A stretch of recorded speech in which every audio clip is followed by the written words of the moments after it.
I'm reading some of the advanced buzz behind Commanders in Crisis. It's Steve Orlando. He's doing a new creator-owned book with Image, and he makes a comment in there that I hear from a lot of different creators. So this isn't about Steve Orlando in particular, and it's basically that all the energy and creativity I've served in the past 5 years are now completely unchained. The handcuffs are off. No rules, no restraints. This is a comic, kind of a pure vision.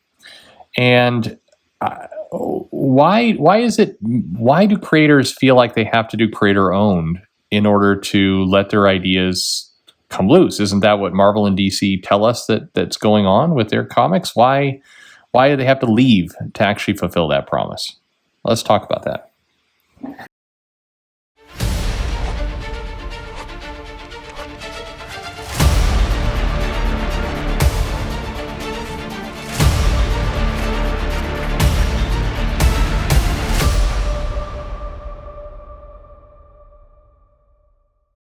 Hey everybody, this is Perch, and I get it's kind of the hype train that sometimes creators go on, but it very, very, very commonly, when a creator goes and they do something for Image, or they do a crowdfunded book, or they do something on their own.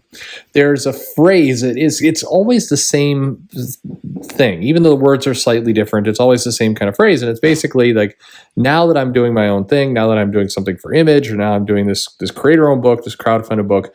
Now there are no rules, no restraints. I'm finally going to, let my vision just blow up and go crazy.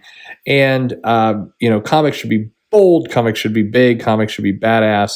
This is what Steve Orlando said as he's describing it. The exact quote: "Commanders in Crisis is all the energy and creativity I've served for the past 5 years, now completely unchained," says Orlando. Okay, great. So we're going to see no restraints, the no editorial interference. We'll get to that in a minute. Okay.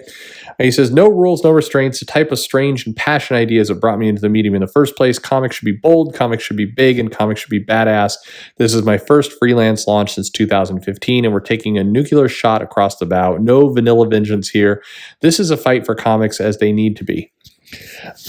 And this is weird to me. This statement is strange, and it always is strange. To be clear, not beating up on Steve Orlando or anything else, but I always find it interesting because the big publishers, Marvel and DC, they pride themselves of being at the top of the pile. They're the biggest publishers of the biggest ideas, and they're hiring in these creators. And sometimes, as I've done videos in the past, with writers in particular, they're doing huge marketing campaigns around the writers and kind of these stories and the fact that they're this is a huge creative vision. Marvel and DC, when they're promoting books, they don't say, "Hey, please come and enjoy our corporate filtered and edited vision of a superhero future that is homogenized in a way to reach a wide audience." Like that's not, they don't sell any books that way. So Marvel and DC are saying, you're not going to believe what will happen. It's going to be big. And there's almost this train, by the way, of where I see the creator, they work in the indies, they come up to Marvel and DC, and we hear statements like, "I can't believe they're letting me do this. This is going to be the biggest, most bombastic event ever. You're not going to believe, what Captain America and Captain Marvel get into." And then Iron Man is there, and it's like, "I can't believe they're letting me get away with this." There's a shock on every page. Each issue has got a huge WTF moment. And then they leave Marvel and DC, or maybe they just do their own creator-owned book. And I always wonder, what do the executives, the editors, the people in charge at Marvel and DC think when they have somebody like, Steve Orlando, or like Scott Snyder, or Jason Aaron, or some of these people who do these books, and then they give interviews like, this is the big idea. This is the unfiltered, unchained, you won't believe what's happening idea. And I always think, if I worked for the big companies, it'd be like, what the hell, man? I'm paying you to work on Superman or Batman over here. Are you telling me that your good ideas aren't here? I'll get to more of this in a minute.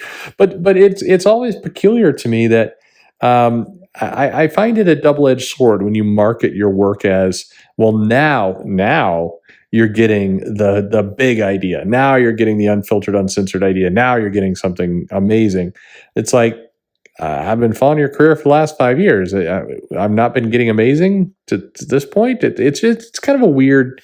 It always comes across to me as somewhat passive aggressive, and I know it doesn't necessarily mean this way, but it comes across to me as somewhat passive aggressive of like, hey, Now you should buy my books because now I'm really doing what I want. And I'll throw out an example. Sean Gordon Murphy. He worked for he works not worked for DC. He's done some in continuity books there. He's done his White Knight universe. He's got his creator owned the plot holes bit, and he's also done some other work. And maybe he said it somewhere in interviews. I don't know, but when he's promoting White Knight, it's like these are big, huge ideas. When he's doing plot holes, it's like these are big, huge ideas I've always wanted to do. He's not saying, "Hey, now the handcuffs are off," because the handcuffs are a fancy word of saying basically my past employer, and so I always feel like it's a weird line to meet. It feels like you're kind of insulting your past employer to some extent when you really go aggressively about how now you're not cuffed. And it also feels like a promise you really can't deliver. So who knows? Steve Orlando's book may be amazing. It may not be. The premise, the setup sounds interesting. I mean, superhero survivors from different worlds doing kind of amazing superhero things. I mean, it's why not? It sounds good. I'm sure it will be a decent comic. There's some interesting parts to this. It sounds cool. Following in the footsteps of Doom Patrol and Thunderbolts. Yeah, sure. That sounds good to me. That sounds like a good mix I'd like to read. But this idea of like now you're getting the raw, unfiltered stuff it always strikes me wrong. And I'm wondering at this point if it's just me being weird, and maybe I've just read too many comics, seen one too many PR, press releases and hype for comics, and I'm obsessing over this, or if any of you guys think this too. Because I think comics, it goes back to my core belief. Whether you're working for yourself or you're working for the publisher, I think you should come out and you should swing for the fences and just try and put out the most amazing ideas you can. Just go big. Go big. I'm very resistant whenever I hear any kind of hint of, I had to pull myself short on this comic because there was censorship and I couldn't really do everything I wanted to do. It's like I'd like to find out, where's the case where you have a big idea that's a good idea. And you're going and you're working with an editor who's like, well, we can't have this much action. We can't have this much. Oh my God, these ideas are too good. We need to water them down here. This scene is too heroic. This moment of Spider-Man doing something amazing, we can't have that in the comics. He needs to pull it on back. We're going to need to have Spider-Man do something really generic here instead. No.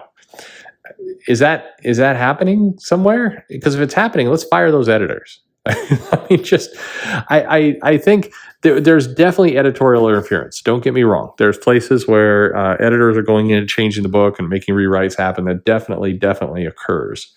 But it feels like there's a fundamental problem in comics if we're believing that those things are really watering down and dumbing down what should be kind of the biggest moments possible. And then why is it that some editors find a way to some writers, find a way to get past that, just write what they want anyway, and some do not. Anyway, it's an interesting dynamic. So let me know what you think. Was this just a video about a problem that only I have, or do you notice this too? This weird hype train that kind of promises that this time the comic is not going to be watered down. It's a very weird way of selling things. I mean, again, I'm always hoping people are just going for those big ideas always, not stopping short ever. It's an interesting way of looking at it. Anyway, let me know your comments below. Like, subscribe, follow me on Twitter or Facebook at Comic Perch, and thanks for listening.